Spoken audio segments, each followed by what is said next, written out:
اه يعني انا في خيابة.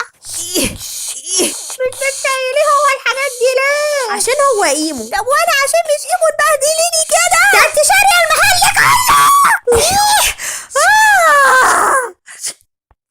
هو انت بتوقع حاجات مين بالظبط؟ يا حاجات امك ولا ايه؟ بس هي ما وقعتش.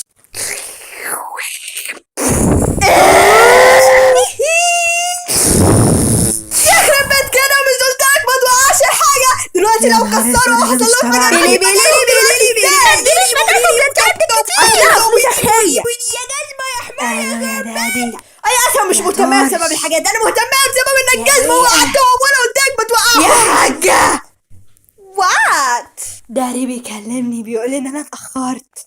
فاني ليه؟ تعالوا معايا عشان اوريله ان انتوا اللي كنتوا مأخريني. ده استغلال، بس لو هتشيل الحاجة ماشي. يعني خلاص مش هشيلها. يا غبي الحاجه اللي في ايدي. يخرب بيتك، شايله شنطه واحده وانا شايل كل الشنط ومش بقول حاجه.